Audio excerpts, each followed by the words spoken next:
जय हिंद दोस्तों, मैं नवीन शर्मा आप सभी का स्वागत करता हूं। आशा करता हूं आप सब एकदम अच्छे हैं, एकदम बेहतरीन है। एक बार सारे प्यारे दोस्त बताएंगे आप सब कैसे हैं।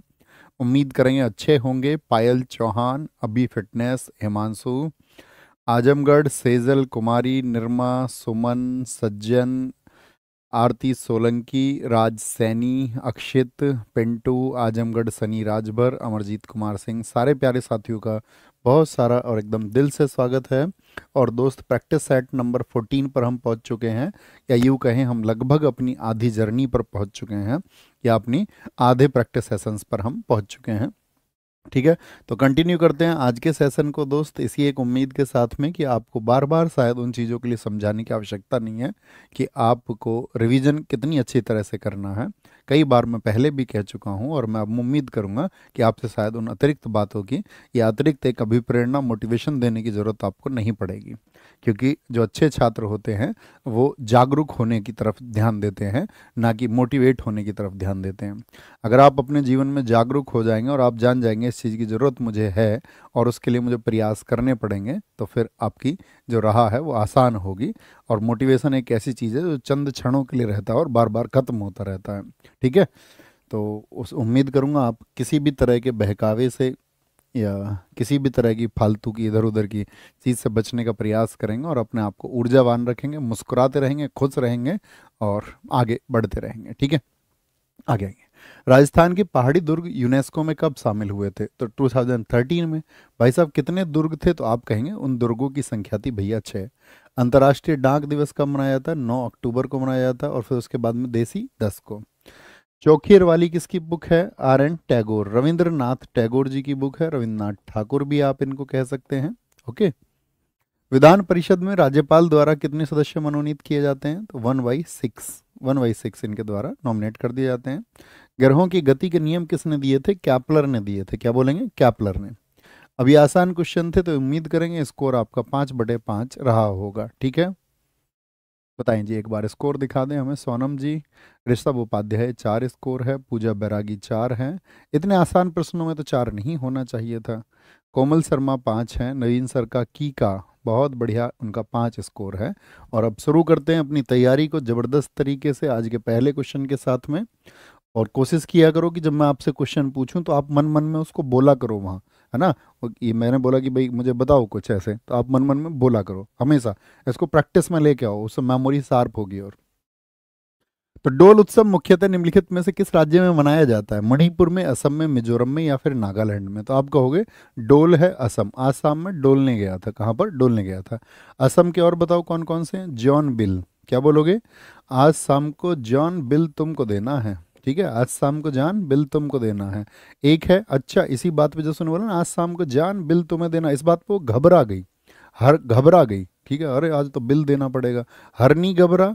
क्या बोलोगे? हरनी घबरा और रजनी घबरा। क्या बोलोगे? किस बात पे घबरा गई वो? आज शाम तो जान बिल तुमको देना पड़ेगा। ठीक है, तो क्या बोलेंगे फिर? इस बात पे बहस करने लग गई। बैसागू। इसी बात पे क्या करने लग गई? फिर बहस करने लग गई। बेखो, फिर उसने भी, लड़के ने भी क्या थोड़ा बहुत बैसागू, तो क्या बोलोगे? वेखो। और इसी बात पे क्या बता रखा है मैंने आपको? अली ए लिगांग। अली ए लिगांग आपका। और अम्बू वाची। ठीक है, अपने अब्बू को बुला लाई जिसका नाम था अब्बू। अब्बू का नाम जिसका नाम था अली, अपने अब्बू को बुला लाई, कह रहा अब्बू देखो देखो। ठीक है, और अब्बू को कैसे बताया उसने? रोकर बताया, रोंकर, रोंकर। ठीक है, पराग। इसे मुझसे राग नहीं है, प्रेम नहीं है। एक आता है यहाँ पे बहोना, ये हमेशा बहाने ढूंढता रहता मुझसे दूर जाने के। पराग, बहोना, ये सब कहाँ के? बहुत सारे हैं असम के, सब याद होंगे तुमको। ठीक है, पता होंगे। तो जो पीटने वाली बात मैंने तुमको बताई उसको क्या बोलोगे? उस उत्सव का नाम बताओ, तब समझेंगे। जो उसने उसको एकदम से पटक दिया, अच्छा हमसे लड़ रही हो, तो क्या बताएंगे उसको? कौन सा त्योहार है वो? देहिंग पटकाई। देहिंग पटकाई, ओहो ओहो, दोहिंग पटकाई, एकदम से ठीक है। मणिपुर के बताओ भैया। मणिपुर का भैया ओ संग लाई मणि, याद है मैंने आपको बताया था, मणि डायमंड, याओ सांग। क्या होता है? याओ सांग। एक आप बताओ, चेरी ब्लॉसम कहाँ का है? Cherry blossom. तो चेरी ब्लॉसम भी कहाँ का है? आपका मणिपुर का फेस्टिवल है। कहाँ का? मणिपुर का। यहाँ का लाई हरोवा मैं आपको बता चुका हूँ। चुम्फा, मणि को बार बार चूमती रहती है। मणि मतलब डायमंड। ओके, मिजोरम के बताओ कौन कौन से हैं? मिजोरम के मजे आ जाएं अगर थोरियम का कोई स्टोर मिल जाए, थोरियम इतना महंगा रहता है। एंथोरियम, किसी को लड़ाई हो जाए भाई बहन की तो एक दूसरे को कूट के मजा आ जाता नहीं आ जाता? बोलो यस और नो। बहन भाई की लड़ाई हो जाए, एक एक गुट लग जाए तो उसमें कूट कूट कूट, क्या बोलेंगे, कूट के मजा आ जाए। कूट के जितने भी कूट है, अब लिखो किसी एक कूट का नाम, चाहे वो मीम कूट हो, चाहे आपका थाल फवांग कूट हो, जितने भी कूट हैं कूट, क्योंकि मिजोरम में उत्सव को ही कहा जाता है, किसको, उत्सव को ही कहा जाता है। नागालैंड के बताओ भैया, नागालैंड के बताओ, नागालैंड के फेस्टिवल्स क्या बोलोगे? भैया नागालैंड के हम कह देंगे आपसे, मैंने आपको बता दिए थे, हॉर्नबिल हो गया। एक आध और बताओ आप मुझे हॉर्नबिल के अलावा, तो क्या बोलेंगे उसमें? भैया आओलेंग है, सैक्रेनी मैंने आपको बताया था, सैक्रेनी। कुछ फेस्टिवल हम आपसे पूछना चाहेंगे यहाँ आसपास के, जैसे हम आपसे एक फेस्टिवल पूछेंगे, मुझे बताओ आप त्रिपुरा के किसी एक फेस्टिवल का नाम, त्रिपुरा का। तो त्रिपुरा में जितनी भी पूजा होती है, यानी कि खारची पूजा हो गई आपका, कौन सी? खारची पूजा है, बहुत पूछा जाता है ये भी, ठीक है। खारची पूजा हो गया आपका, और कौन सा हो सकता है यहाँ पे? त्रिपुरा।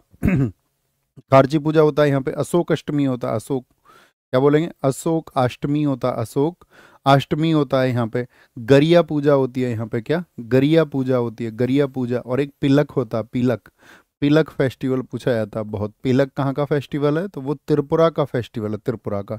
ऊना कोटी कहाँ का है? तो ऊना कोटी, वो बोलेंगे तेरे ऊपर ऊन की कोटी अच्छी लगती है, तेरे पर, ऐसे कुछ याद रख लो, ओके।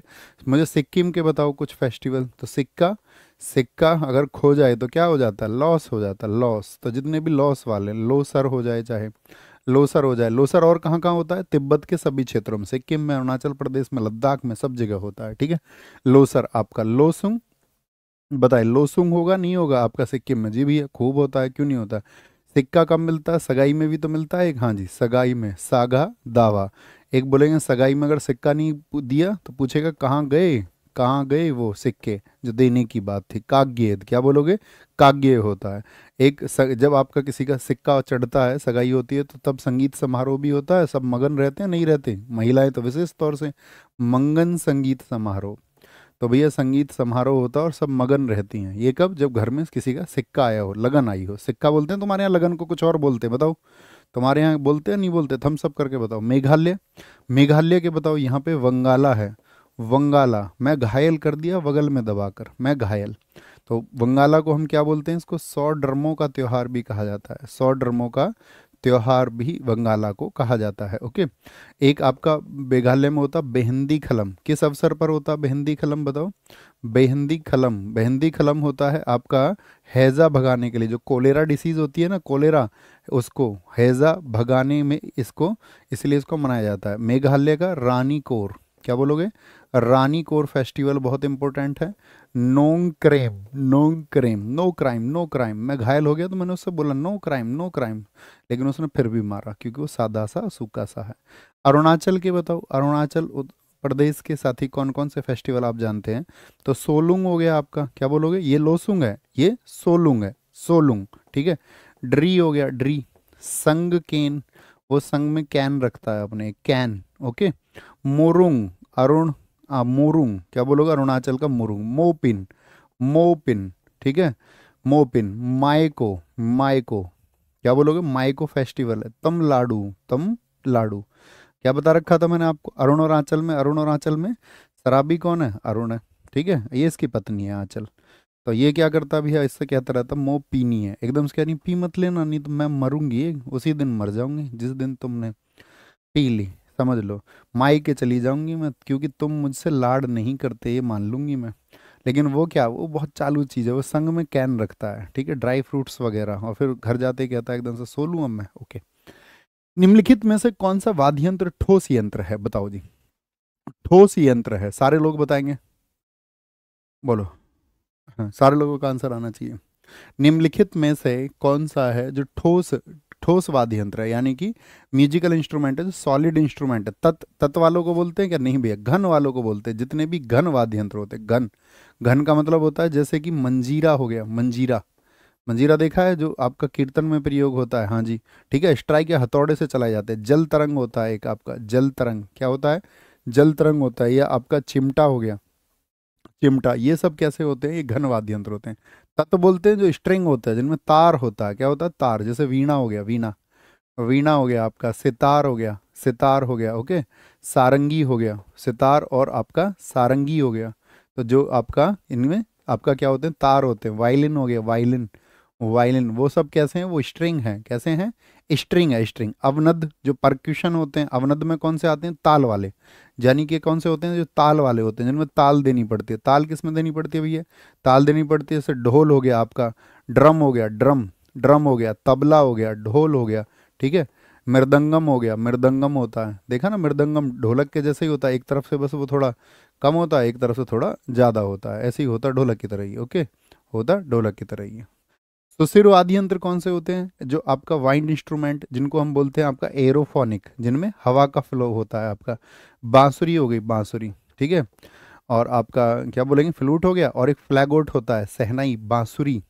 और शहनाई के लिए सबसे प्रसिद्ध व्यक्ति कौन है, जरा बताओ, शहनाई के लिए सबसे प्रसिद्ध व्यक्ति कौन है, फ्लैगोट कौन बजाते हैं, या फ्लूट के लिए सबसे प्रसिद्ध कौन व्यक्ति है, तो आप कहेंगे, ये आपको पता होने चाहिए, बड़े इंपॉर्टेंट नाम है, ओके। आगे आएंगे। खंबा थोई एक महत्वपूर्ण प्रदर्शन कला है। खंबा थोई कहाँ की महत्वपूर्ण प्रदर्शन कला है, देखो खंबा जो होता है ना साथी, ये खंबा, ये मेल पार्ट द्वारा किया जाता है, मेल। और थोई ई ये क्या, ये महिला, महिला द्वारा परफॉर्म किया जाता है। पार्ट ये किसके हैं, पार्ट है ये आपका मणिपुरी के, किसके, मणिपुरी के। और मणिपुरी में दो पार्ट और होते हैं आपका, एक होता है साथी आपका सरित सरक, ये मार्शल आर्ट है यहाँ की, सरित सरक, सरित सरक। और एक होती है यहाँ पे थांगटा, क्या, थांगटा। लेकिन दोनों में अंतर क्या है, जो थांगटा है वो विद आर्म्ड होती है, यानी कि वो सशस्त्र होती है, विद आर्मर होती है। और ये कैसी होती है, ये होती है निशस्त्र, कैसी होती है, बिना आर्म्स के, विदाउट आर्म्स होती है। तो आप जानते हैं मार्शल आर्ट, सारे लोग जानते होंगे, मुझे बताओ what is the mother of all martial arts. सभी मार्शल आर्ट की जननी कौन सी है, मार्शल आर्ट किस लिए होती है, आत्मरक्षा के लिए। तो जो मार्शल आर्ट की जननी है वो कौन है, तो मार्शल आर्ट की जननी, एक दिन मैंने ओरली भी पूछा था आपसे, तो आप बोलोगे वो कलायरी पट्टू है, कौन है, कलायरी पट्टू। और डबल टे कहाँ की पहचान है, डबल टे, तो आप कहोगे डबल टी ये केरला की पहचान है 90% केसेस में।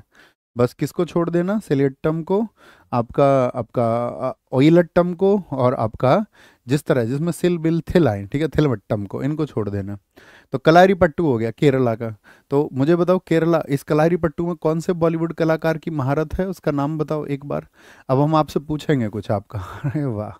स्काई, स्काई किसकी है, स्काई, स्काई बोलते हैं ऊपर की तरफ। तो ऊपर की तरफ भारत में कौन रहता है, जम्मू कश्मीर, नक्शे में जम्मू एंड कश्मीर, क्या बोलोगे, वो स्काई हो गया। गतका बताओ कहाँ की मार्शल आर्ट है, गतका, तो गतका आप कहेंगे भैया पंजाब की मार्शल आर्ट है।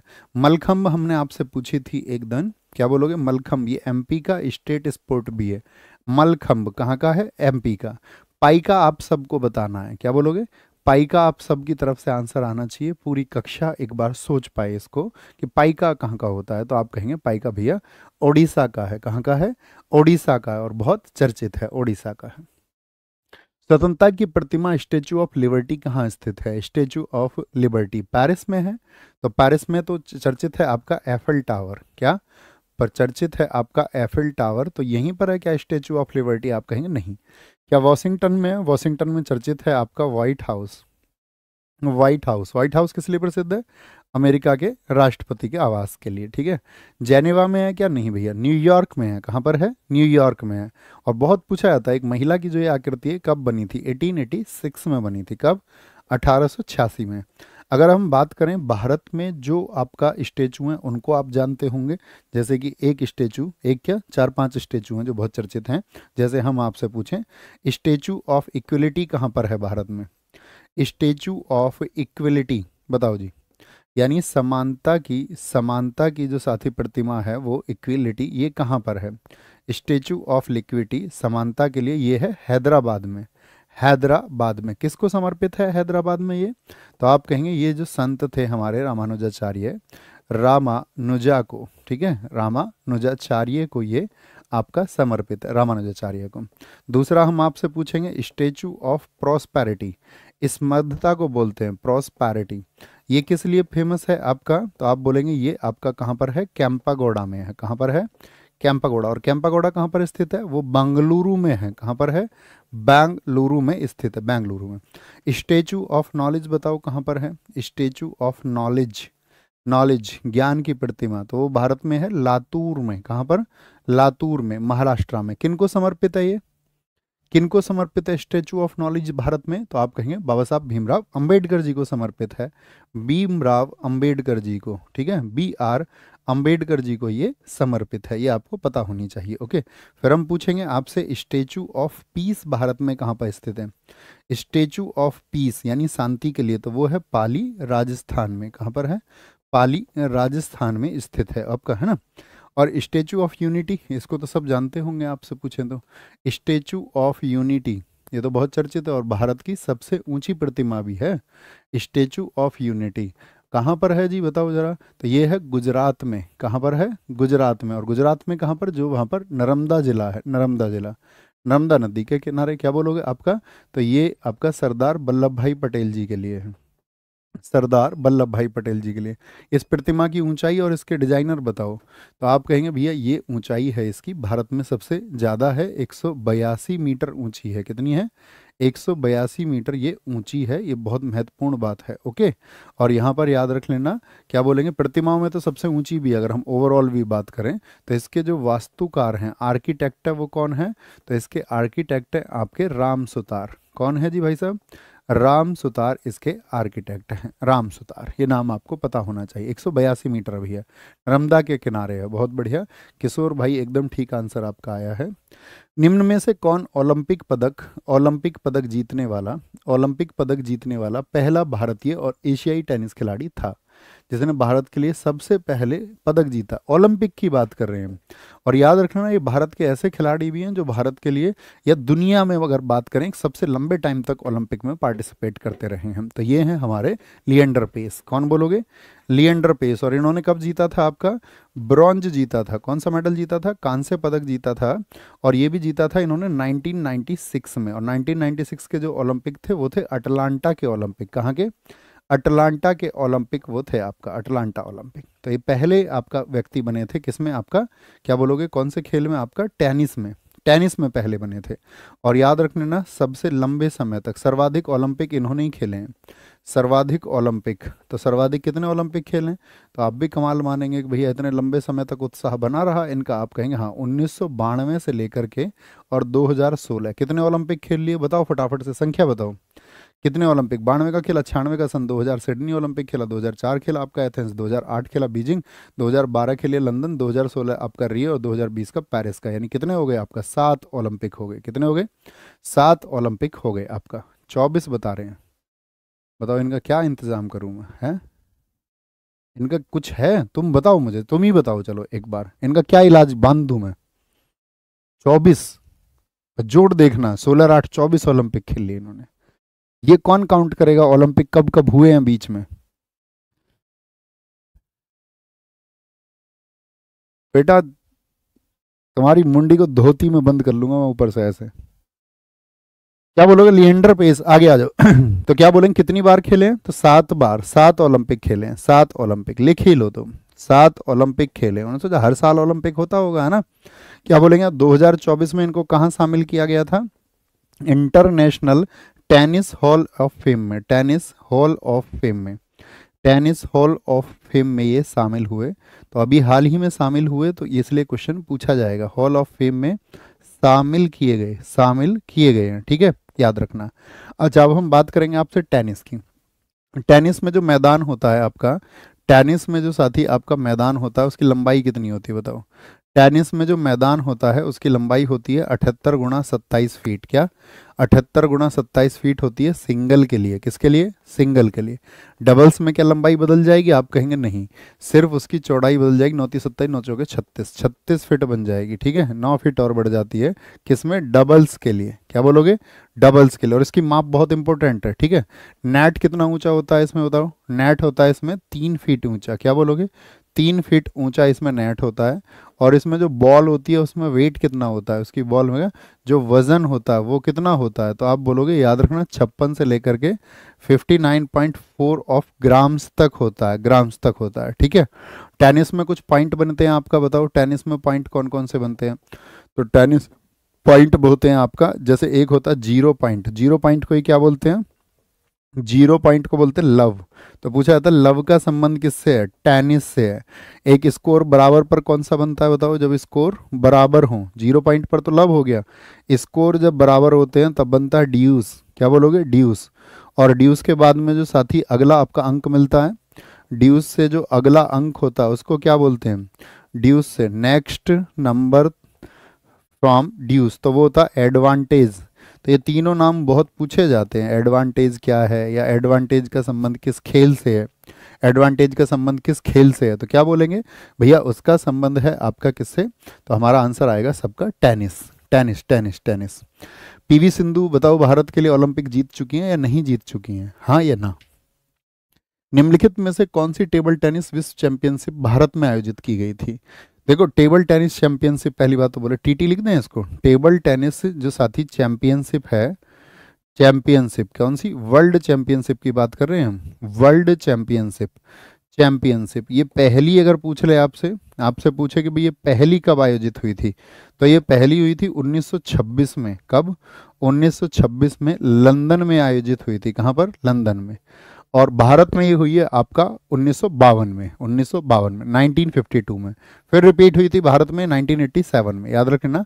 1987 में भी इंडिया में हुई है, तो पूछ लेता है। जो भारत में कम हुए ना टूर्नामेंट, जैसे एशियन गेम्स है 1951, 1982 दोनों पूछ लेगा आपसे।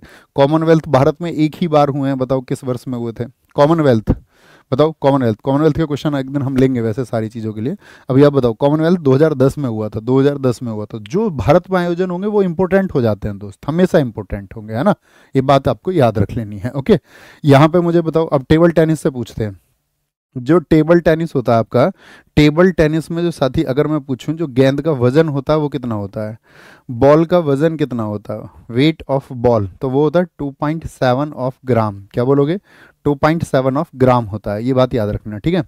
अच्छा, जो टेबल टेनिस में लेंथ और ब्रेथ होती है टेबल की, वो कितनी होती है? तो टेबल की जो लंबाई होती है वो 9 फीट होती है और चौड़ाई 5 फीट होती है, ठीक है?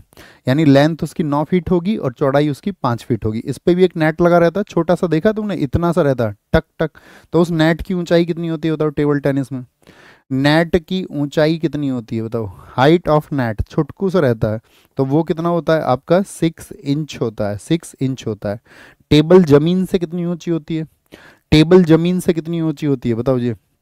लिखना है इसमें, टेबल की जमीन से ऊंचाई, टेबल की जो साथी आपका जमीन से ऊंचाई होती है, क्या बोलोगे? हाइट फ्रॉम फ्रॉम सरफेस, तो वो होती है 76 सेंटीमीटर। कितना? 76 सेंटीमीटर होती है, 76 सेंटीमीटर होती है। टेबल टेनिस के लिए जो साथी हेडक्वार्टर है अंतर्राष्ट्रीय रूप से, वो कहाँ पर है? तो हेडक्वार्टर है लुसाने में। कहाँ पर है? लुसाने में। एक पूछा था टेबल टेनिस ओलंपिक में कब से शामिल हुआ था? ओलंपिक में। तो टेबल टेनिस ओलंपिक में जो पहुंचा था वो पहुंचा था 1988 से। एक पूछा जाता है इस खेल के जो साथी आविष्कारक हैं, आविष्कारक कौन है? टेबल टेनिस खेल को किसने बनाया है? तो इसके आविष्कारक हैं डेविड फोस्टर। कौन है? बोलो जी, एक बार नाम बोलेंगे सारे लोग। डेविड फोस्टर, डेविड फोस्टर इसके आविष्कारक हैं, ये बहुत पूछा जाता है। ओके, तो टेबल टेनिस विश्व चैंपियनशिप प्रतियोगिता अभी हाल ही में कौन सी हुई होगी भैया? जैसे 19वीं 17वीं 20वीं 18वां ऑप्शन है, अभी हाल ही में याद रख लेना। रिसेंट में, हाल ही में जो प्रतियोगिता हुई है इसकी, वो हुई है दोहा में। हाल ही में 58वीं चैंपियनशिप हुई 2025 में, और कहाँ पर हुई है? दोहा, कतर में। तो ये क्वेश्चन बिल्कुल बनने के लायक है कि आपका अभी 2025 में जो विश्व आपका टेबल टेनिस विश्व चैंपियनशिप है वो कहाँ पर आयोजित हुई है? तो दोहा, कतर में आयोजित हुई है। कहाँ पर? दोहा, कतर में आयोजित हुई है। निम्नलिखित में से कौन the Buddha and his Dhamma, the Buddha and his Dhamma पुस्तक के लेखक हैं, जो 1957 में लेखक की मृत्यु के बाद प्रकाशित हुई? तो क्या बोलेंगे? सुभाष चंद्र बोस थे। इनकी तो डेथ का ही पता नहीं है, इसीलिए एलिमिनेट कर लेते। इनके भी नहीं पता होंगे आपको, लेकिन बाबा साहब भीमराव अंबेडकर, बाबा साहब भीमराव अंबेडकर। सुभाष चंद्र बोस जी की बुक का नाम है द इंडियन स्ट्रगल। क्या बोलोगे? The Indian struggle, the Indian struggle, the Indian struggle. ये कौन? सुभाष चंद्र बोस जी की बुक है। आपका आरसी दत्ता की पूछें तो इनकी किताब का क्या नाम है? The economic history of India लिखी थी इन्होंने। क्या लिखी थी? The economic history of India, the economic, economic history of India, the economic history, the economic history of India. Bharat का भारत का आर्थिक इतिहास इन्होंने लिखा, भारत का आर्थिक इतिहास। मोतीलाल नेहरू जी, इनके बारे में आपको बाद में बताएंगे, पहले इनकी किताबें बताओ। बाबा साहब भीमराव अंबेडकर जी की इनकी किताबें थी एनाहिलेशन ऑफ कास्ट, क्या बोलोगे? एनाहिलेशन ऑफ कास्ट किसकी बुक है? तो ये बाबा साहब भीमराव अंबेडकर की बुक है, और ये बहुत चर्चित किताब है, याद रख लेना। किस वर्ष की है ये भी पूछा जाता है, 1936 की है। कब की है? 1936 की है। एक किताब पूछी जाती है हु वर द शूद्राज, शूद्र कौन थे? Who were the Shudras, who were the Shudras, ये देश की आज़ादी के 1 वर्ष पहले लिखी और इसके 10 साल बाद 1946 में लिखी। बताओ वेटिंग फॉर ए वीज़ा किसकी है? इन्हीं की बुक है। एक किताब आप भी सोचिए इनकी, एक किताब आप भी लिखिए जो हमने ना लिखी हो, क्या बोलोगे? वेटिंग फॉर ए वीज़ा इनकी है। पार्टीशन ऑफ इंडिया इन्होंने लिखा, partition, partition of India, partition of India. एक हिंदू धर्म में बाधाएं क्या क्या हैं, क्या बोलोगे? इनको बोलते हैं, यानी कि जो आपका पार्टीशन ऑफ इंडिया और एक हिंदू धर्म में बाधा है, उसको लिखा था इन्होंने riddles in Hinduism, riddles in Hinduism, Hinduism यानी कि हिंदू धर्म में बाधाएं क्या क्या हैं, बाधाएं क्या क्या हैं। तो ये बहुत चर्चित किताबें हैं इनकी, जो अक्सर बच्चों पूछी जाती हैं, है ना। बोलेंगे जी, निम्नलिखित में से कौन स्वराज दल से संबंधित नहीं था? स्वराज दल, देखो जो स्वराज दल था हमारे देश में, स्वराज दल के लिए आपका गया अधिवेशन किस वर्ष में हुआ था? गया अधिवेशन, क्योंकि गांधी जी ने कितने दिन का वादा किया था असहयोग आंदोलन में? हमने आपसे पूछा था कक्षा में, आपने कहा था भैया 1 अगस्त 1920 को गांधी जी ने वादा किया कि 1 साल में हम स्वराज पालेंगे, लेकिन हम सफल नहीं हुए उस स्वराज को पाने में। तो गया अधिवेशन में चोरी चोरा के बाद में इस बात की नींव पड़ती है स्वराज्य के लिए। और इस पार्टी के लिए कौन कौन? आपका मोतीलाल नेहरू थे, हाँ जी थे। अयंगर थे क्या? आप कहोगे हाँ जी। राजगोपालाचारी नहीं थे, क्योंकि ये तो गांधी जी के साथ में थे, ठीक है। विट्ठल भाई पटेल थे, हाँ जी, ये सब लोग थे, ठीक है। तो गया अधिवेशन के बाद में क्या हो गया आपका? ये कांग्रेस के खिलाफ बना 1 जनवरी 1923 को। क्या बन गई इस दिन? स्वराज पार्टी। और स्वराज पार्टी के अध्यक्ष कौन बने थे? बताओ जरा। स्वराज पार्टी, इसके साथ ही जो आपका अध्यक्ष बने थे, इसके अध्यक्ष बने थे चितरंजन दास। चितरंजन दास किनके गुरु हैं? सुभाष चंद्र बोस जी के राजनीतिक गुरु हैं, ओके। और इसमें जो साथी आपका महासचिव बने थे वो कौन बने थे? मोतीलाल नेहरू। महासचिव बने थे इसमें मोतीलाल नेहरू। और इसका इन्होंने पहला जो अपना अधिवेशन किया था वो कहाँ पर किया था? मोतीलाल नेहरू। तो पहला अधिवेशन जो हुआ था स्वराज पार्टी का, वो हुआ था आपका प्रयागराज में। क्या बोलोगे? पहला अधिवेशन हुआ था इनका कहाँ पर? आपका प्रयागराज में हुआ था। कहाँ पर हुआ था बताओ जरा? प्रयागराज में पहला अधिवेशन हुआ था, ठीक है, ये बात याद रख लेना। अच्छा, जो राजगोपालाचारी है इनको किस बात के लिए जानोगे? इनको किस बात के लिए जान सकते हैं हम? इनमें कोई ऐसी ये तो आपका स्वराज पार्टी जो मद्रास वाली थी, नहीं, उससे नहीं है इनका संबंध, बस आयंगर साहब ही जुड़े हुए थे। देखो विट्ठल भाई पटेल जी के बारे में बात कर सकते हैं। 1925 की जो केंद्रीय विधानसभा असेंबली थी, जो केंद्रीय विधानसभा असेंबली यानी कि सेंट्रल लेजिस्लेटिव असेंबली, 1925 की केंद्रीय विधानसभा असेंबली के ये आपका अध्यक्ष चुने गए थे, ठीक है। असेंबली के ये क्या थे? आपका अध्यक्ष चुने गए थे। ये बहुत इंपॉर्टेंट बात है, ये बात याद रख लेना, ओके। अच्छा मुझे बताओ, यहाँ पर हम पूछ सकते हैं आपसे कि जो चितरंजन दास है इनका उपनाम क्या है और किस नाम से इनको जाना जाता था हमारे देश में? चितरंजन दास को और किस नाम से जाना जाता था? भारत में 1918 में प्रथम मजदूर संघ की स्थापना, प्रथम मजदूर संघ की स्थापना भैया देश बंधु के नाम से जानते थे। जय माता दी। रॉयल रावत जी ने एकदम ठीक आंसर दिया है, सबसे ठीक और सबसे पहले आंसर आया। हमेशा दिखाया करो जो पहले आंसर दें। भारत में 1918 में प्रथम मजदूर संघ की स्थापना किसने की? एनएम लोखंडे ने, बीपी वाडिया ने, वीवी गिरी ने या एल एस ए डांगे ने? तो याद रखना वीपी वाडिया जी ने की थी, वीपी वाडिया जी ने। इन्होंने क्या बनाया था? इन्होंने बनाया था भैया, क्या बोलोगे? इन्होंने बनाया था MLU 1918 में, यानी कि जो आपका साथी मजदूर लेबर यूनियन था, मजदूर लेबर यूनियन, मजदूर लेबर संघ इन्होंने बनाया था। क्या बोलोगे? मजदूर, ठीक है, सॉरी मद्रास मजदूर कह रहा हूँ, क्या बोलोगे? इन्होंने बनाया था लेबर संघ, किसके लिए? मद्रास लेबर संघ, MLU, यानी कि मद्रास लेबर यूनियन। इसी को क्या कहते थे? मद्रास लेबर यूनियन कहते थे। मद्रास लेबर यूनियन इसको कहा जाता था। किस वर्ष का है? 1918 का है। और फिर बाद में क्या बनता है आपका, याद रख लेना, 1929 में एक यूनियन बनी थी, इंडियन ट्रेड यूनियन फेडरेशन। क्या? इंडियन उसको बोले तो Indian trade union, Indian trade union federation बनी थी 1929 में। तो इसको किसने बनाया था आपका याद रखना, ये बनाई थी वीवी गिरी ने। किसने? वीवी गिरी ने। एक तो ये बहुत पूछा जाता है, ठीक है। और बाद में जो विभाजन होके बनी थी, दरअसल में ये विभाजन किसका हुआ था? एक भारत में बनी थी अखिल भारतीय ट्रेड यूनियन। किस वर्ष में बनी? वो सबसे ज़्यादा पूछा जाता है क्वेश्चन। किसका? अखिल भारतीय ट्रेड यूनियन, बताओ। All India trade union, Akhil Bharatiya trade union, Akhil Bharatiya trade union, all India trade union, AITU भी इसको कहा जाता है। तो AITU की स्थापना हुई थी 1920 में, और ये की थी आपका किसने? लाला लाजपत राय ने। क्या बोलोगे? लाला लाजपत राय ने। तो जब आपका 1929 का, मुझे बताओ, कांग्रेस का अधिवेशन कहाँ पर हुआ था? लाला लाजपत राय ने इसके अध्यक्ष रहे थे, याद भी रख लेना, पहले अध्यक्ष रहे थे इसका। अगर हम आपसे पूछें जो कांग्रेस का अधिवेशन हुआ था 1929 वाला, कहाँ पर हुआ था? तो लाहौर में। बहुत बढ़िया। तो लाहौर में ये नींव आपका इसमें फूट पड़ गई, और अखिल भारतीय ट्रेड यूनियन से एक यूनियन निकली थी, इंडियन ट्रेड यूनियन फेडरेशन, जो वीवी गिरी ने बनवाई थी। किसने? वीवी गिरी ने। ये आपको पता रखना है हमेशा। ओके, आगे आगे। HRA के संस्थापक सदस्यों में से कौन शामिल थे? मैंने कहा गांधी जी ने 1 साल का वादा किया, तो गांधी जी से जो नाराज लोग थे, नेताजी लोग, तो नेताजी लोगों ने तो बना ली थी अपनी क्या? स्वराज पार्टी।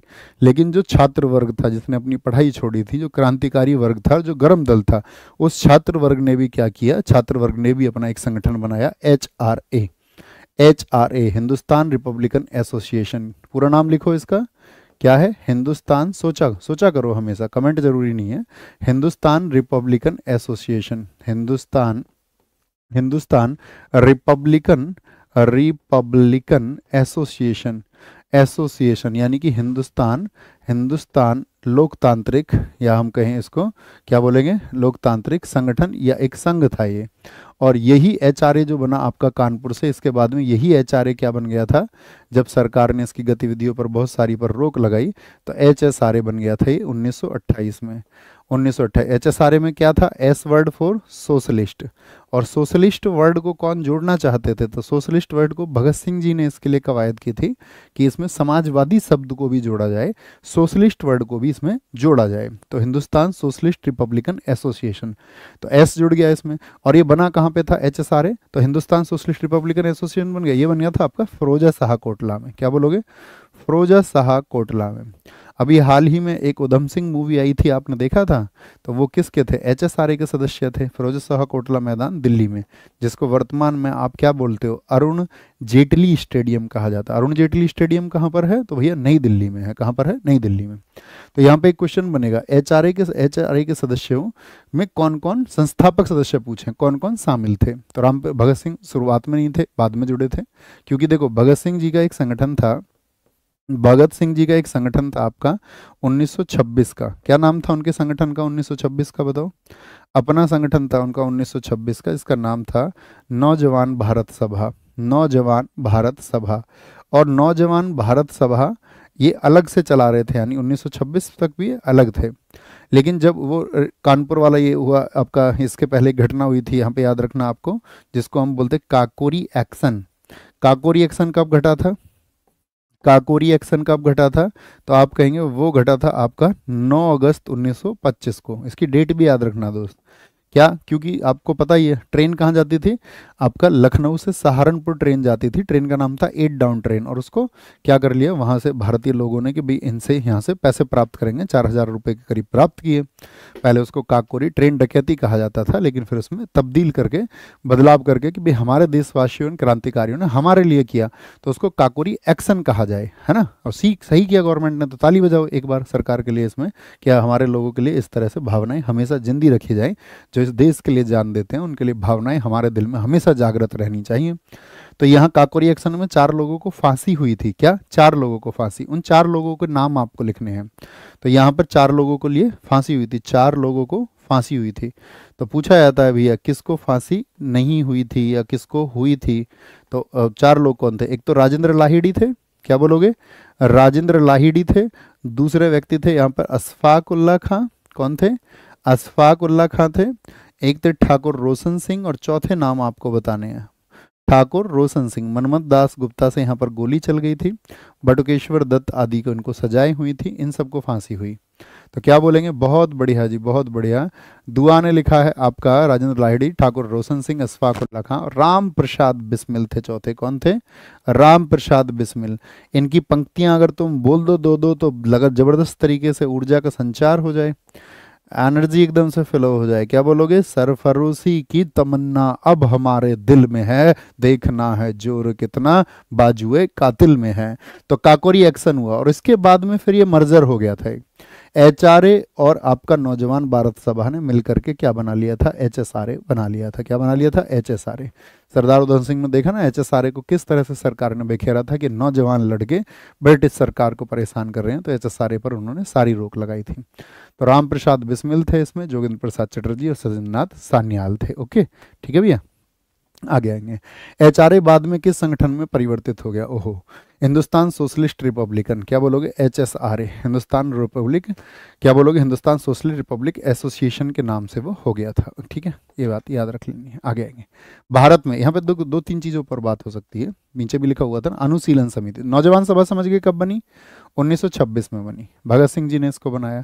अनुशीलन समिति की स्थापना किसने की थी? तो याद रख लेना, ये बनी थी मार्च 1902 में। क्या कौन कौन व्यक्ति थे? एक तो थे पी मित्रा और एक थे बारिंद्र कुमार घोष। क्या बोलोगे? बारिंद्र कुमार घोष, क्योंकि दो संस्थाएं जो पूछी जाती हैं, बारिंद्र कुमार घोष। और बाद में इसी संस्था की एक शाखा बनी थी आपका नवंबर 1905 में। उस शाखा का नाम था दोस्त आपका ढाका अनुशीलन समिति। क्या बोलोगे? ढाका अनुशीलन समिति। ढाका अनुशीलन समिति जो इसी की एक शाखा थी। और ढाका अनुशीलन समिति की जो साथी आपका, क्या बोलोगे? ढाका अनुशीलन समिति, ये अनुशीलन समिति की शाखा थी, इसकी शाखा थी। ओके, और इसकी जो आपका किसने बनाया था इसको? तो हम लिखेंगे पुलिन दास ने इसको बनाया था। किसने? पुलिन दास ने इसकी स्थापना की थी, पुलिन दास ने। ओके, पुलिन दास ने इसको स्थापित किया था। भारत में किसी राज्य का राज्यपाल अपने पद पर कब तक कार्यरत रह सकता है? कब तक रह सकता है बताइए जी? 5 वर्ष से कम रहेगा, 5 वर्ष से अधिक रहेगा, 5 वर्ष से मात्र राष्ट्रपति के प्रसाद पर्यंत रहेगा, या फिर 5 वर्ष तक रहेगा? तो क्या बोलेंगे भैया? During the pleasure of president होता है। ठीक है, अच्छा मुझे बताओ राज्यपाल जो होता है वो किस आर्टिकल में? राज्यपाल, राज्यपाल किस अनुच्छेद में? तो आप कहोगे भैया वो है आर्टिकल 153 में। किस में होता है? आर्टिकल 153 में होता है। ठीक है, अगर हम पूछे आपसे, जो राज्यपाल होता है वो, राज्यपाल जो होता है, क्या बोलेंगे आपका? यानी ये तो हो गया कि प्रत्येक राज्य के लिए रहेगा। क्या एक राज्य के लिए रहता है राज्यपाल? तो आप कहेंगे नहीं। तो संशोधन कब किया गया था, मैं ये पूछना चाह रहा हूँ, अमेंड कब किया गया था? तो राज्यपाल 1+ राज्य के लिए रह सकता है। ठीक है, 1+ राज्य के, एक से अधिक राज्यों का भी एक राज्यपाल हो सकता है। ठीक है, तो वो किस में है आपका? वो किया गया था 7वां संविधान संशोधन 1956 से ये किया गया था। अब मुझे बताओ, 7वां संविधान संशोधन 1956 से किया गया, मुझे बताओ राज्यपाल भी स्टेट में ऑर्डिनेंस लेके आते हैं, अध्यादेश, तो किस आर्टिकल से लाते हैं? राज्यपाल का जो अध्यादेश आएगा वो किस आर्टिकल से आएगा? तो इसका जो ऑर्डिनेंस आता है, ऑर्डिनेंस, तो राज्यपाल का जो ऑर्डिनेंस है वो आता है आपका आर्टिकल 213। और प्रेसिडेंट का किससे आता है? आर्टिकल 123 से आता है। प्रेसिडेंट जो पार्डन पावर्स हैं उनके पास में, क्षमा की शक्ति है, वो आर्टिकल 72 में है। लेकिन राज्यपाल के पास में किस आर्टिकल में है जो आपका क्षमादान की शक्तियां हैं?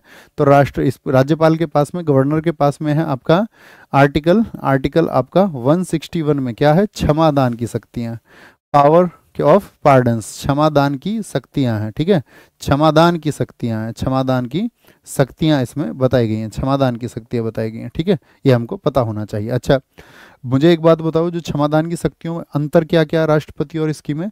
तो आप कहोगे राष्ट्रपति और राज्यपाल की क्षमादान की शक्तियों में भैया सबसे बड़ा मेजर डिफरेंस ये है कि एक तो आपका जो कोर्ट मार्शल है उसको राज्यपाल माफ नहीं कर सकता है, और दूसरा क्या है सबसे बड़ा अंतर? क्या बोलेंगे? जो मृत्युदंड मिला हुआ है आपका, मृत्युदंड, डेथ सेंटेंस, उसको खत्म नहीं कर सकता है। ठीक है, डेथ सेंटेंस को, मृत्युदंड को नहीं, और आपका कोर्ट मार्शल को नहीं। आगे आएंगे। मुख्यमंत्री से संबंधित निम्नलिखित कथनों में से कौन सा एक जो है वो सही नहीं है? वह साधारणतः राज्यपाल द्वारा चयनित होता है। क्या राज्यपाल द्वारा चयनित होता है? वो सेलेक्ट कर लेगा क्या राज्यपाल उसको? आप कहेंगे नहीं यार, जो आपका विधानसभा के चुनाव होंगे, लेजिस्लेटिव असेंबली के जो इलेक्शंस होंगे, विधानसभा के चुनावों में मेजोरिटी जिसको आएगी, विधानसभा में बहुमत का नेता होगा। वो क्या होगा? बहुमत का नेता होगा विधानसभा में। किसमें? विधानसभा में, लेजिस्लेटिव असेंबली में क्या होना चाहिए उसका, आपका मेजोरिटी होनी चाहिए। वह राज्यपाल द्वारा अनौपचारिक औपचारिक नियुक्ति पाता है, हाँ जी, नियुक्ति इसी के द्वारा पाएगा, ठीक है। वह विधानसभा में बहुमत दल के सदस्यों द्वारा चुना जाता है, हाँ एकदम ये सही है बात। उसका पद पर बना रहना बहुत से कारकों पर निर्भर करता है, हाँ ये तो बिल्कुल ठीक बात है। अच्छा मैं आपसे पूछूं, जैसे कि आर्टिकल 166 में क्या बताया गया है बताओ। 166 में बताया गया है राज्य की सरकार के कार्य, किसके, जो स्टेट गवर्नमेंट होती है उसके, राज्य की सरकार के कार्य, उसके फंक्शनिंग को बताया गया है।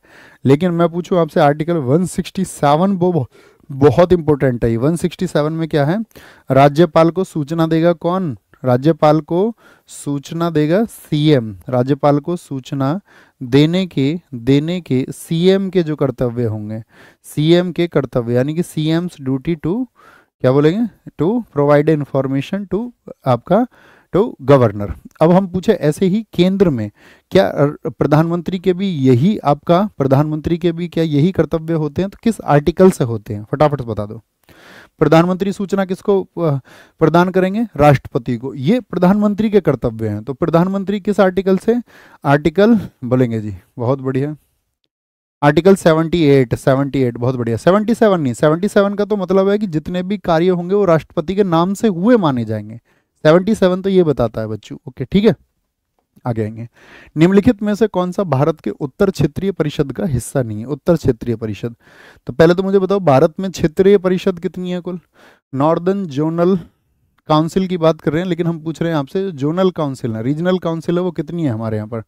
तो जोनल काउंसिल कहें या रीजनल काउंसिल कहें, तो किस में पूछ रहा, उत्तर में। उत्तर में क्या पंजाब हरियाणा राज्य, यूपी नहीं आएगा, ठीक है, यूपी नहीं आएगा, क्योंकि देखो जो नॉर्थ है ना, नॉर्थ 5 क्षेत्रीय परिषद है हमारी, तो नॉर्थ में पंजाब आ जाता है, हरियाणा आ जाता है, राजस्थान आ जाता है, हिमाचल प्रदेश भी इसी में आता है, दिल्ली भी इसी में आ जाता है, जम्मू कश्मीर भी इसी में आता है, जम्मू कश्मीर भी इसी में आता है, लद्दाख भी इसी में आता है। और इसका हेडक्वार्टर जो है, इसका जो हेडक्वार्टर है, उत्तरी का हेडक्वार्टर कहाँ पर है इसका, नई दिल्ली में है, नई दिल्ली में। तो भैया फिर यूपी अगर उत्तरी में नहीं आता तो कौन सी क्षेत्रीय परिषद में आता है, वो आता है सेंट्रल में, जो मध्य क्षेत्रीय परिषद है। यूपी किस में आएगा, मध्य क्षेत्रीय परिषद में, मध्य क्षेत्रीय परिषद में, यानी कि central regional council, central regional council बोलते हैं इसको, सेंट्रल रीजनल काउंसिल। इसमें क्या आता है, एमपी आ जाता है, मध्य प्रदेश आ जाता है, ठीक है, उसके आसपास के यूपी आ गया आपका, यूपी से बना यूके इसी में आता है, छत्तीसगढ़ इसी में आता है। और कभी भी पूछे इन सब का हेडक्वार्टर कहाँ पर है, तो यूपी में प्रयागराज में है। कहाँ पर, बहुत पूछा जाता है। मध्य क्षेत्रीय परिषद कहाँ पर है, मध्य क्षेत्रीय परिषद या उसका हेडक्वार्टर कहाँ पर है, तो प्रयागराज में है, ठीक है। और आपका जैसे कि आपका पूर्वी हो गई, पूर्वी, पूर्वी जो साथी आपका क्षेत्रीय परिषद है, eastern, eastern regional council, eastern region council, उसमें कौन कौन से आ जाएंगे, झारखंड आ जाएगा, बिहार आ जाएगा, बिहार। वेस्ट बंगाल किस परिषद में आता है, इसी में आएगा। उड़ीसा किस परिषद में आता है, इसी में।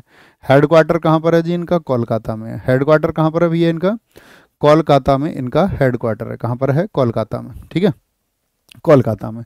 पूर्वी के बाद में ऐसे ही आ जाते हैं आपका पश्चिमी। पश्चिमी में आपको अंदाजा लगाना है कौन कौन से बचे, क्योंकि मध्य का अंदाजा हो गया, आपको उत्तर का अंदाजा हो गया, तो पश्चिमी में कौन कौन बचा हुआ है, यानी कि वेस्टर्न रीजन काउंसिल WRC में कौन कौन सा बचा हुआ है। तो पश्चिम में आपका हो गया गुजरात हो गया, महाराष्ट्र हो गया, मुख्य रूप से बताएं, गोवा हो गया, गोवा, दमन दीव, दमन हो गया आपका, दादरा नागर हो गया, दादरा नागर हो गया। और दक्षिण का समझ गए आपका। अगर मैं पूछूं पश्चिम का हेडक्वार्टर कहाँ पर है, तो पश्चिम का हेडक्वार्टर है मुंबई में। कहाँ पर है, पश्चिम का हेडक्वार्टर है आपका मुंबई में।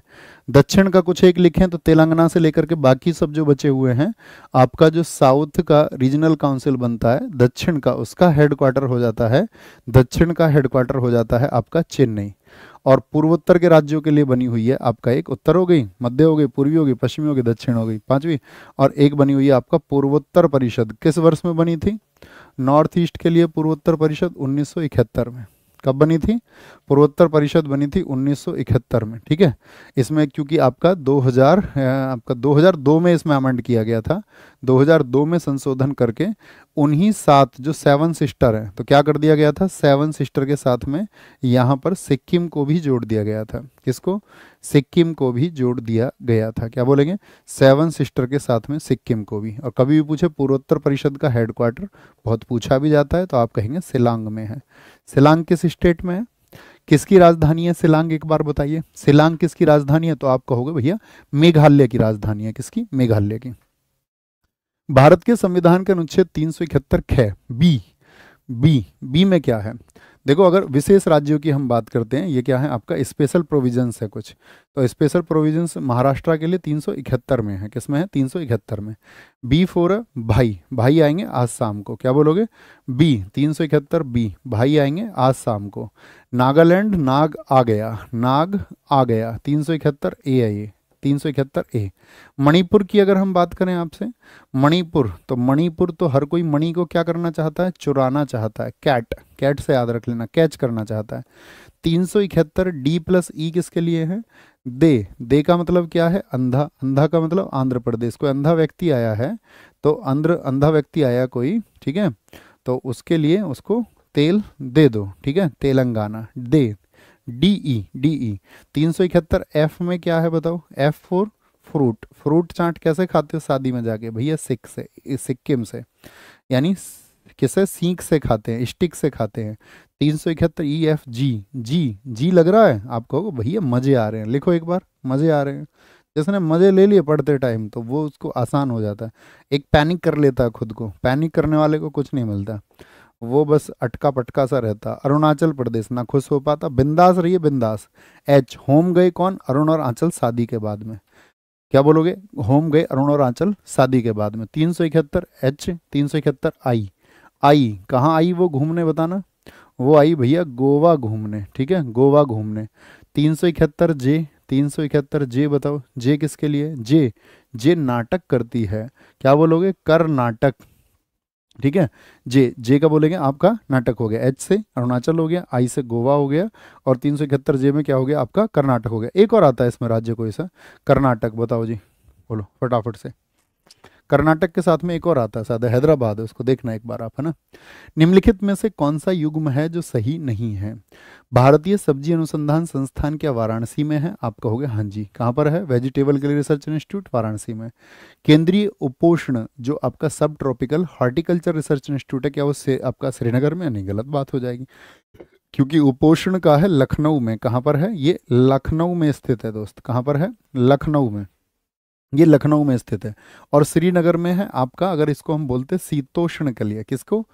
शीतोष्ण के लिए अगर हम पूछते तब हम कहते शीतोष्ण।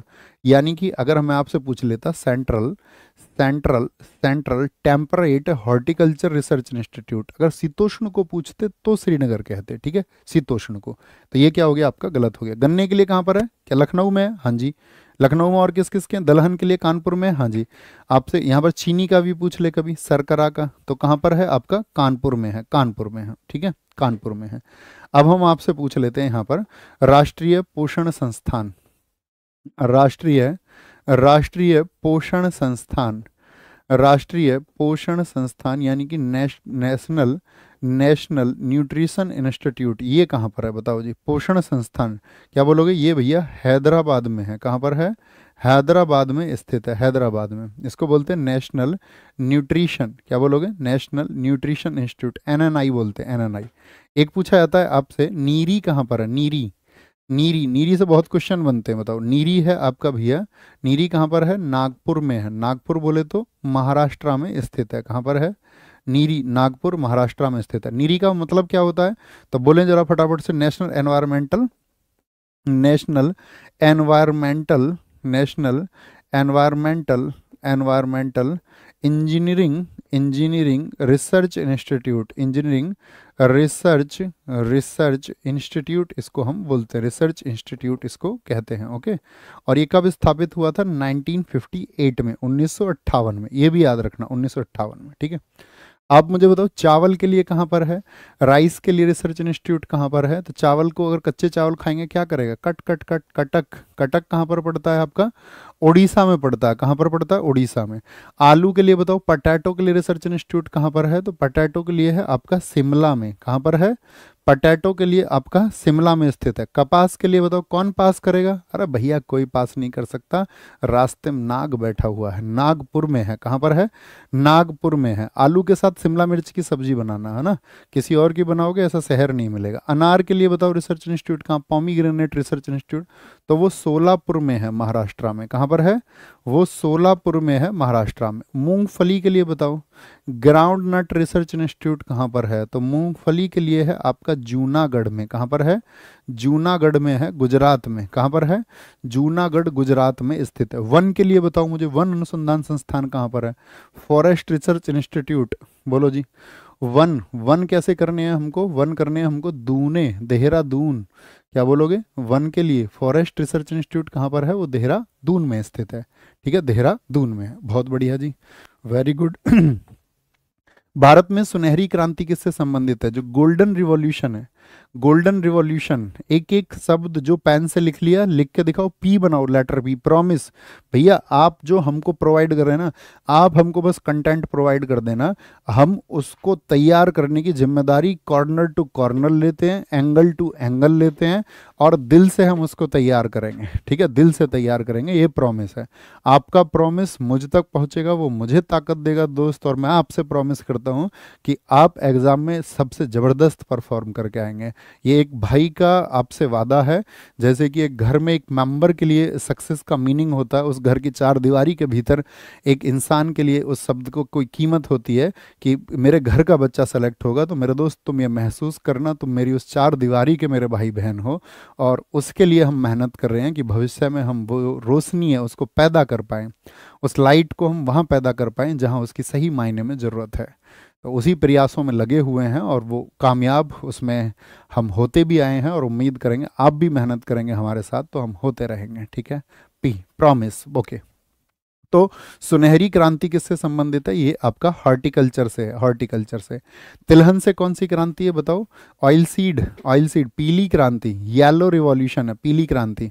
पीली क्रांति के दादा बताओ जनक कौन से हैं? तो पीली क्रांति के जनक आप बताओगे दादा, सैम पित्रोदा हैं। क्या बोलोगे? सैम पित्रोदा हैं। दीदी आप बताओ, आपसे एक क्वेश्चन रहेगा हमारा, हमें बताओ लाल क्रांति के जनक कौन से हैं? इस आंसर को दीदी देंगी बस, दादा नहीं देंगे, दीदी ओनली। लाल क्रांति के कौन से है आपका? लाल क्रांति है आपका किससे? मीट से है, टमाटो से है, टमाटो टमाटर से है, और इसके जनक है विशाल तिवारी जी। कौन थे? विशाल तिवारी जी थे। देख लेना तुम दादा दीदी सही आंसर देती हैं या नहीं।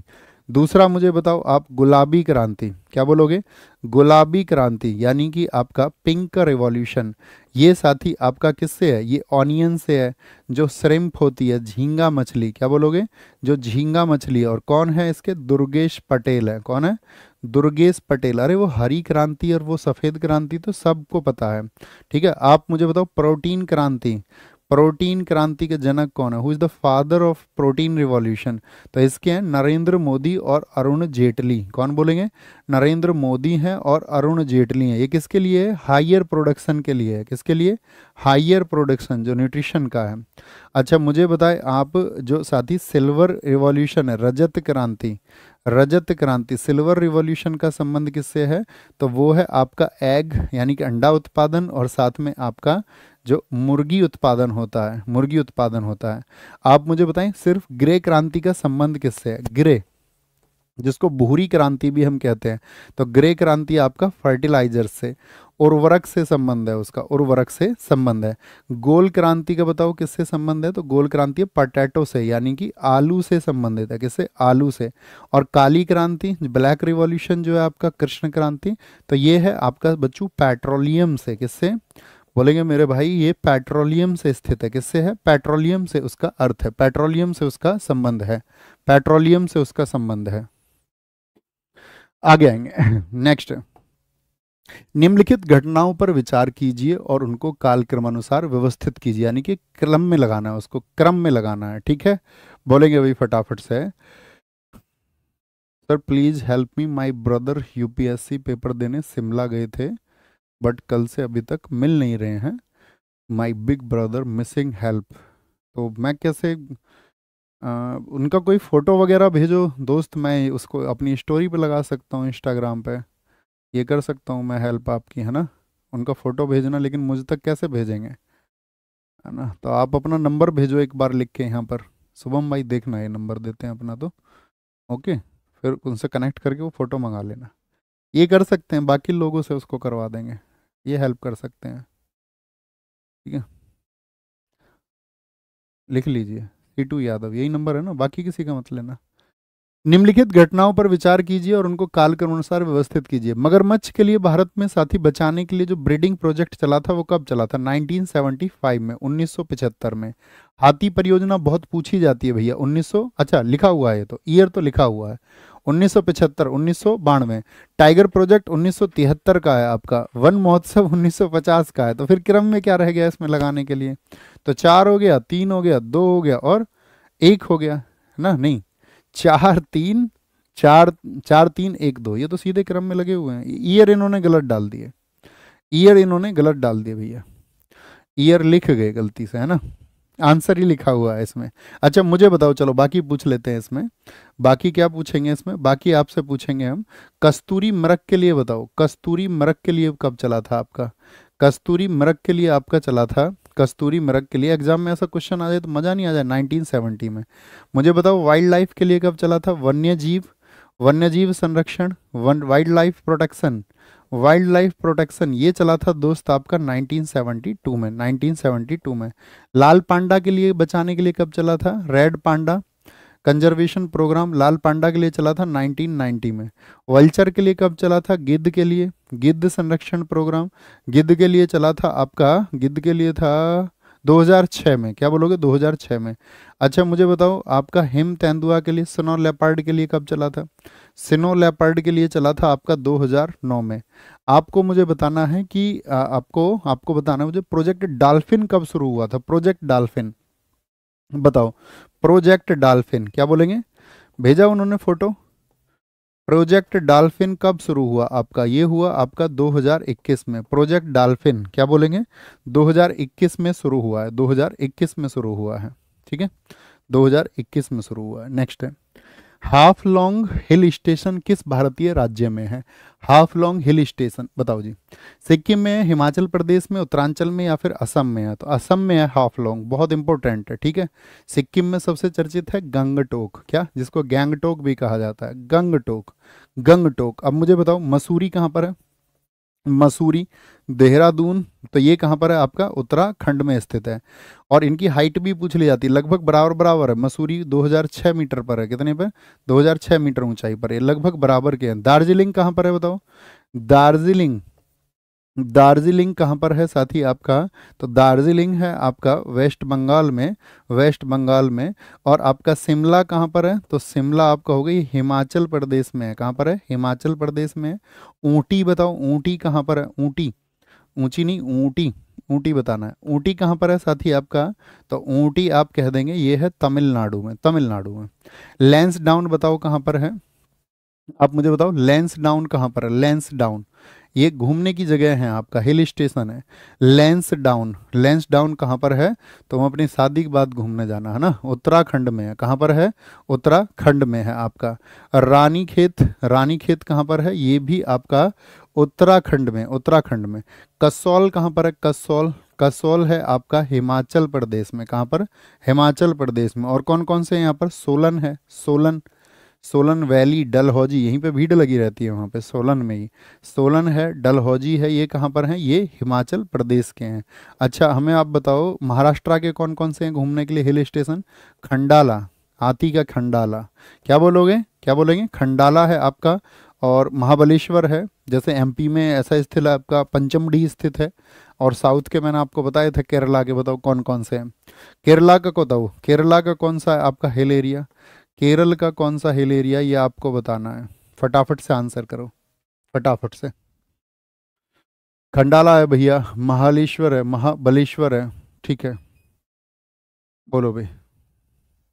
सर हमें भी फोटो दिखाइए, हम भी कुछ हेल्प कर सकते हैं। वो दिखा देंगे, अपनी स्टोरी पे लगा देंगे हम इंस्टाग्राम की में, ठीक है। उसको देखते हैं कई लाख लोग, तो फिर वहीं से जिन छात्रों को वो शेयर करना होगा तो वो कर देंगे वहाँ से, है ना। आती क्या खंडाला, बोलो भी फटाफट से। हिंदू वृद्धि दर नामक शब्द किसने गढ़ा था, जिसे भारतीय अर्थव्यवस्था में निम्न वृद्धि दर वाली अवधि के रूप में संदर्भित किया जाता है? तो हिंदू वृद्धि दर ये जगदीश भगवती कौशिक बसु का है आपका, या राजकृष्ण, राजकृष्णन इसको जाने जाते हैं। 1970 के दशक में भारत की आर्थिक वृद्धि के लिए इन्होंने इस शब्द का इस्तेमाल किया था। सरकारी एजेंसी एनडीसी का पूर्ण रूप क्या होता है? एनडीसी किसको बोलते हैं? नेशनल डिफेंस काउंसिल को, नेशनल डेवलपमेंट काउंसिल को? तो आप कहेंगे जी भैया एकदम से सही है, नेशनल डेवलपमेंट काउंसिल। राष्ट्रीय विकास परिषद, फटाफट से बताओ, जो राष्ट्रीय विकास परिषद थी वो किस वर्ष में स्थापित की गई थी? राष्ट्रीय विकास परिषद की स्थापना हुई आपका दोस्त, इसकी डेट भी बहुत पूछी जाती है, याद रख लेना, ये 6 अगस्त 1952 को स्थापित की गई थी, ठीक है। और इसकी स्थापना क्यों हुई थी? तो याद रख लेना, पंचवर्षीय योजनाओं के समर्थन में, ठीक है, इन सपोर्ट ऑफ 5 ईयर प्लान्स, पंचवर्षीय योजना के समर्थन में, इन सपोर्ट ऑफ 5 ईयर प्लान, समर्थन में कौन अध्यक्ष होता था इसका? बच्चों एक क्वेश्चन बताइए मुझे, इसका अध्यक्ष कौन होता था? तो इसके अध्यक्ष होते थे पीएम। हेडक्वार्टर कहाँ है आपका इसका? तो इसका हेडक्वार्टर है नई दिल्ली में। एक क्वेश्चन बनता है, इसकी पहली बैठक कब हुई थी? फर्स्ट मीटिंग, पहली बैठक इसकी कब हुई थी? तो पहली बैठक हुई थी इसकी 1952 में।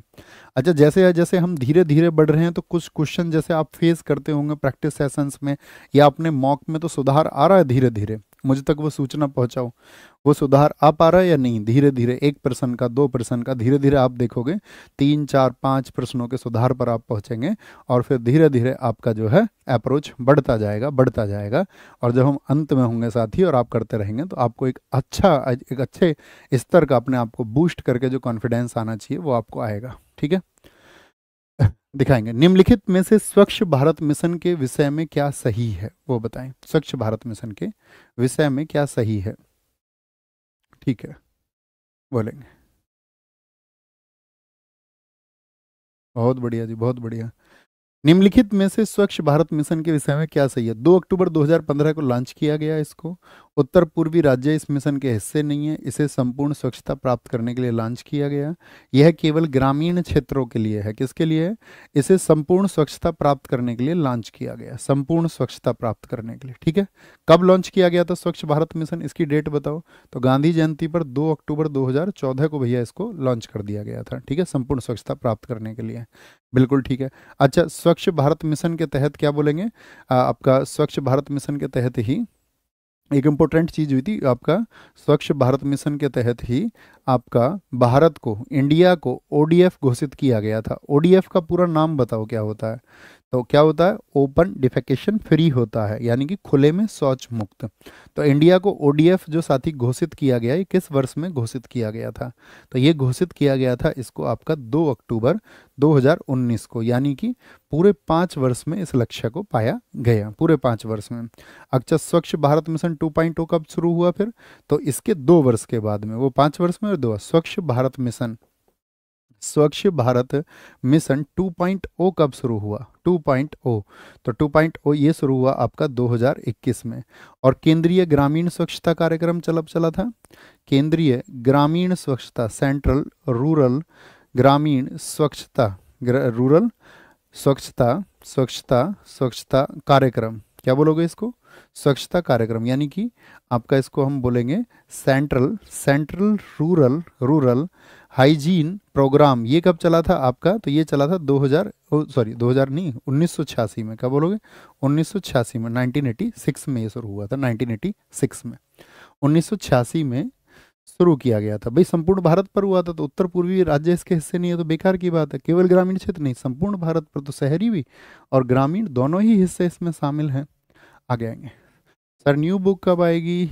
यूपी पुलिस की न्यू बुक्स, यूपी पुलिस की बुक्स आई नहीं है अभी, आ तो गई, पिछली 10 को आ गई थी ना। यूपी पुलिस की बुक तो आ चुकी दोस्त, ठीक है। अब आपको उनको बुक सेलर से कनेक्ट करना होगा, बुक सेलर से उसको लेना चाहिए तुमको। याद रखना, जीएस की जो किताब है कितनी तारीख को आएगी, लिख के बताओ। Complete GS book, theory book, और उसको अपनी टेबल का हिस्सा बनाना। आप भविष्य के लिए, आप किसी भी एग्जाम के लिए तैयारी कर रहे हैं और आपको लगता है कि उसको आपको थ्योरी में जीएस को पढ़ना है ना, क्रमवार तरीके से पढ़ना है। और आपका, क्योंकि सबसे बेहतर तरीका होता है कि इंपॉर्टेंट फैक्ट जिसके हैं आपके वन लाइनर आपका फॉर्मेट में आपको मिल जाएं, वो है ना, मतलब क्रम से मिल जाएं, अच्छे से मिल जाएं और टॉपिक वाइज मिल जाएं। ओके, 10 को, फिर ठीक है, 10 को आएगा। सतत विकास लक्ष्य शब्द कब अस्तित्व में आया? सतत विकास शब्द, लक्ष्य नहीं, सतत विकास शब्द, तो इसको बोलते हैं सस्टेनेबल डेवलपमेंट। तो सस्टेनेबल डेवलपमेंट से एक वर्ड बना है जिसकी मैं बात कर रहा था, सतत विकास लक्ष्य। सतत विकास लक्ष्य, इसको बोलते हैं सस्टेनेबल डेवलपमेंट गोल्स। क्या बोलते हैं? सस्टेनेबल डेवलपमेंट गोल्स, एसडीजी बनता है, एसडीजी। तो ये कब आया था आपका अस्तित्व में? तो 1987 में आया था, 1987 में। कौन सी रिपोर्ट आई थी 1987 में? ब्रटलैंड रिपोर्ट आई थी, ब्रटलैंड रिपोर्ट में ये सामने आया था। ब्रटलैंड रिपोर्ट में ये क्या आया था? सामने आया था, सामने आया था, ठीक है। और याद रख लेना, यहाँ पे अगर हम बात करें आपसे सतत विकास लक्ष्य, इसके लिए हम जोड़ सकते हैं, क्या बोलोगे? जो IUCN है, आईयूसीएन जानते हो? पहली बात तो ये बताओ मुझे। तो आप बोलोगे international union for conservation of nature. क्या बोलोगे? फॉर कंजर्वेशन ऑफ नेचर, यानी क्या बोलेंगे इसको? बोलो भाई। अंतर्राष्ट्रीय संघ, किसके लिए? आपका प्रकृति संरक्षण अंतर्राष्ट्रीय संघ, जिसका हेडक्वार्टर कहाँ पर है? इसका हेडक्वार्टर है गिलांड में। कहाँ पर है? गिलांड में, जो कि कहाँ पर पड़ता है? आपका स्विट्जरलैंड में पड़ता है। कहाँ पर? स्विट्जरलैंड में पड़ता है। इसकी स्थापना कब हुई थी आईयूसीएन की? आईयूसीएन की स्थापना हुई थी आपका 1948 में। लेकिन इसका जो नाम IUCN हुआ, ये 1956 से हुआ, 1956 से हुआ, ठीक है। तो ये IUCN की जो साथी आपकी IUCN की जो संरक्षण नीति थी, उस IUCN की संरक्षण नीति में ये शब्द था आपका सतत विकास। और यूएन जो होता है वो अक्सर अपने एजेंडे जारी करता रहता है। जैसे यूएन का हेडक्वार्टर बताओ कहाँ पर है? न्यूयॉर्क। तो यूएन की स्थापना हुई थी 24 अक्टूबर 1945, सभी जानते हो। तो ये जो यूएन है आपका, यानी कि संयुक्त राष्ट्र है, ये अब तक याद रख लेना, अब तक 17 एसडीजी घोषित कर चुका है, सस्टेनेबल डेवलपमेंट गोल आपका घोषित कर चुका है। जैसे कि भाई हमें दुनिया की जनसंख्या को रोकना है। आपने एजेंडा 21 पढ़ा है कभी? एजेंडा 21 यूएन का आप पढ़ना, आप हतप्रभ रह जाओगे। दुनिया का भविष्य में क्या होगा, ठीक है, तो वो थोड़ा तुम्हें समझ में आएगा। एजेंडा 21 को पढ़ना। तो अब तक जो है टोटल सस्टेनेबल डेवलपमेंट गोल्स जो हैं वो आपका कितने हैं? वो 17 हैं। तो पहली बार ये IUCN के शब्दों में ये शब्द मिले थे। IUCN की जो आपका कंजर्वेशन पॉलिसी थी, संरक्षण नीति थी, उसमें सतत विकास शब्द मिला था। नेक्स्ट, निम्न में से कौन सा कथन है जो असत्य है? बोलेंगे कौन सा कथन है जो असत्य है? क्या बोलेंगे? जी का मान, गरीबी उन्मूलन कह रहे हो, कुछ और भी उन्मूलन करेगी दुनिया, कुछ और भी उन्मूलन करेंगी दुनिया की सरकारें भविष्य में चल के, ठीक है। ओले में फटाफट से बोलेंगे, निम्न में से कौन सा कथन है जो असत्य है? जी का मान ऊंचाई के साथ परिवर्तित होता है। जी का मान गिरती हुई वस्तु के द्रव्यमान पर बिल्कुल होगा, एच पर इफेक्ट पड़ेगा। जी की वैल्यू कितनी होती है? 9.8 मीटर पर सेकंड स्क्वायर होती है। ओके, जी का मान गिरती हुई वस्तु के द्रव्यमान पर निर्भर करता नहीं है जी।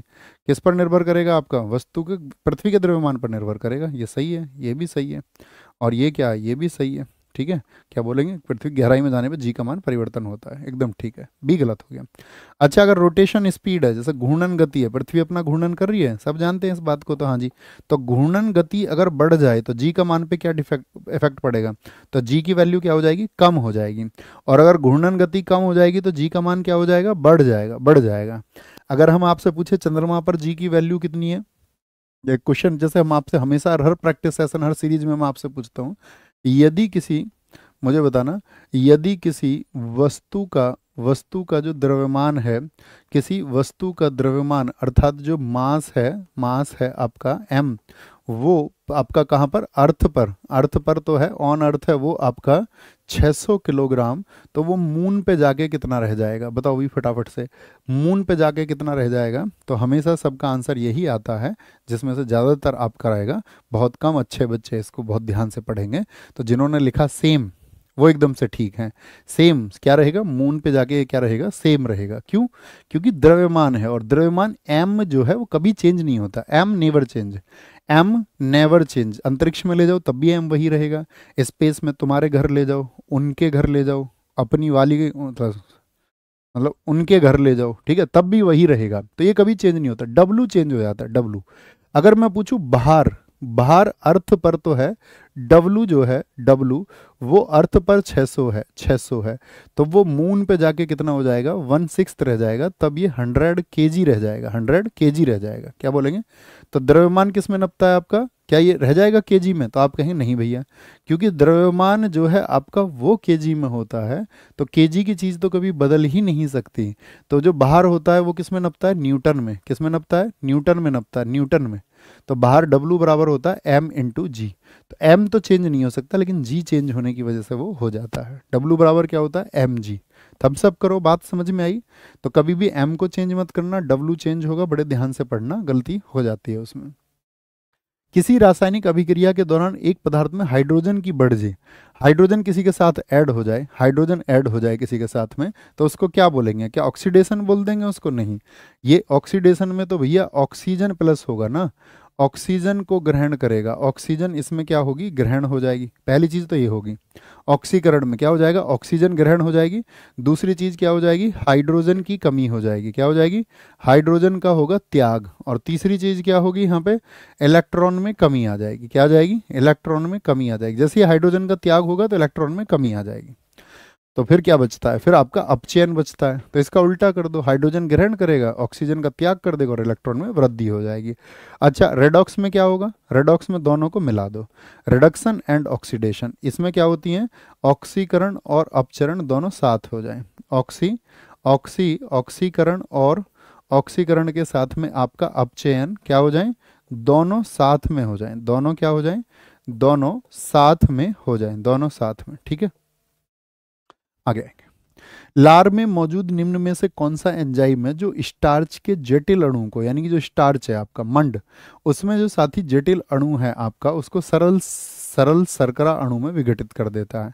कौन सा एंजाइम है जो सलाइवा में आपका कॉम्प्लेक्स स्टार्च को एक सिंपल शुगर मॉलिक्यूल में बदल देगा? तो क्या लार बदल देगी आपका? लार में जो एमाइलेज है, बिल्कुल, लार में जो एमाइलेज है वही बदलेगा। जो लाइपेज है ये क्या करेगा? लाइपेज इसके लिए होता है आपका, उसको बोलते हैं आपका उत्प्रेरक। क्या बोलते हैं? उत्प्रेरक बोलते हैं उनको जो आपका स्पीड को बढ़ा देते हैं। क्या कर देते हैं? उसको बढ़ा देता है, किसी गति को, अभिक्रिया की गति को जो बढ़ा दे, ठीक है, उसको एनहेंस कर दे।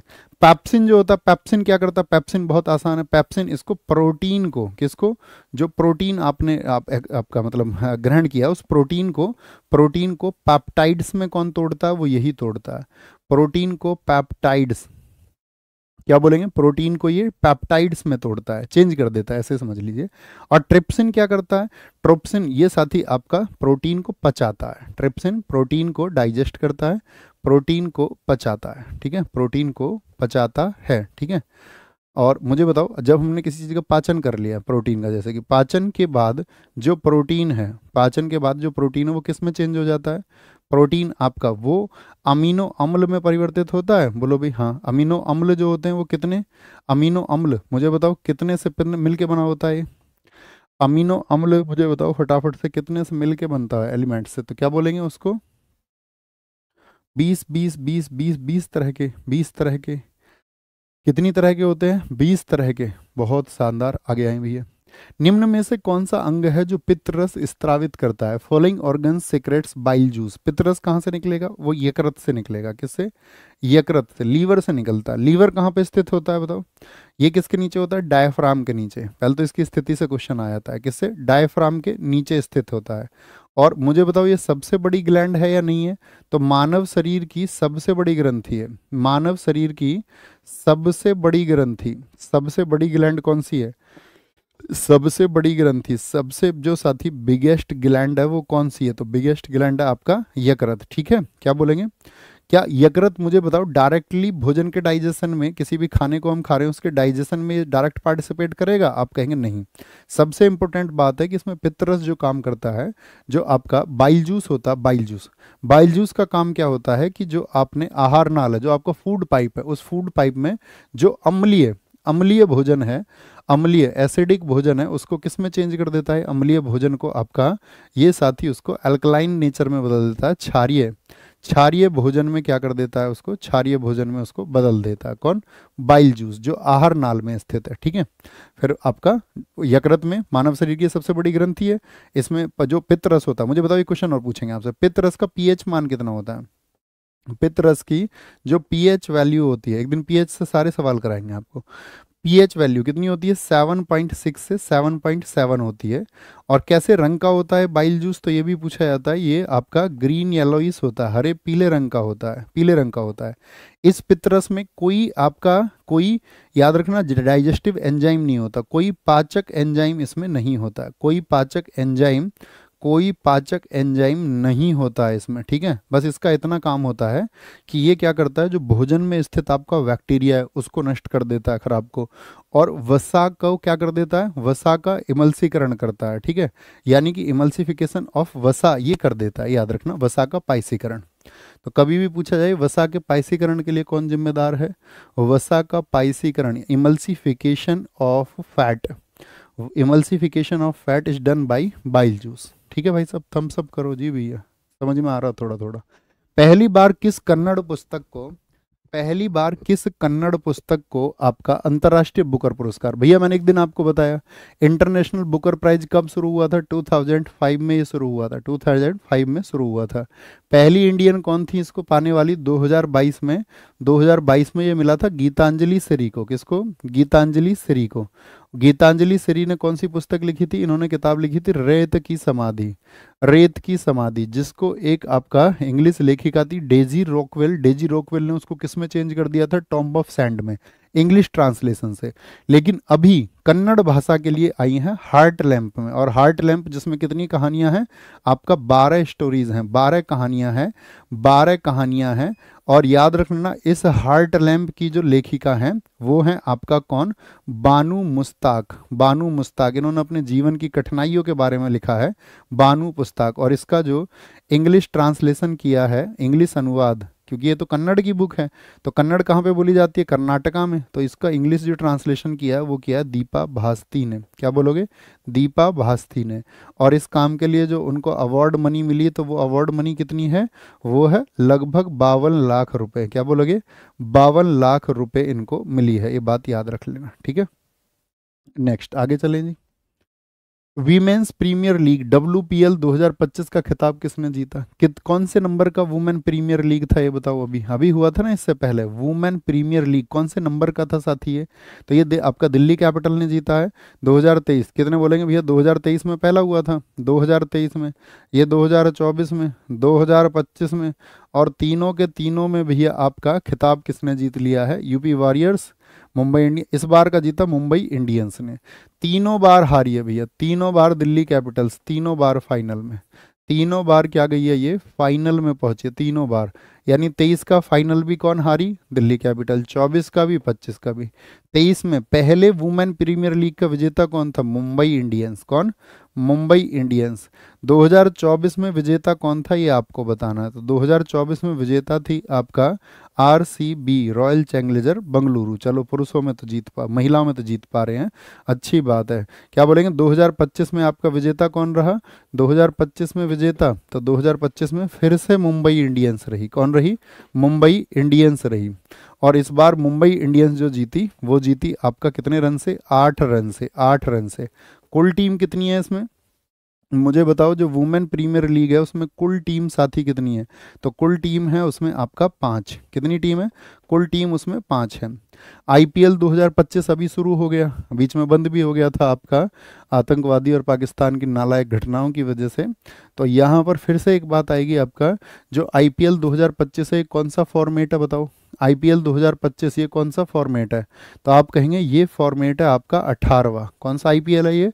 18वां। और इसका जो पहला मैच हुआ था हमेशा उस सेशन में जिसमें IPL चल रहा है, उसका पहला मैच, और SSC ना पूछे होता नहीं है, RCB वर्सेज KKR, यानी royal challenger Bangalore Kolkata night Riders के बीच में हुआ। और इसमें RCB की क्या हुई थी? आपका RCB की जीत हुई थी। किसकी? RCB की। पहला मैच जो हुआ वो किस मैदान पर हुआ इस बार? पहला मैच, पहले मैच की एक तो फाइनल पूछा था और एक पहला मैच, जो मैदान था वो था ईडन गार्डन। कौन सा? Eden garden. ईडन गार्डन कहाँ पर है साथी? आपका कोलकाता में है भैया। कहाँ पर? ईडन गार्डन आपका कोलकाता में स्थित है, ठीक है। सबसे महंगा खिलाड़ी कौन था इस बार के IPL में बताओ? सबसे महंगा खिलाड़ी, एक रन ऐसे समझो कई लाख रुपए का पड़ा है इसका। सबसे महंगा खिलाड़ी, सबसे महंगा खिलाड़ी है ऋषभ पंत। क्या बोलोगे? ऋषभ पंत। रन ही इतने थोड़े से बनाए हैं, कई लाख में 1 रन पड़ेगा।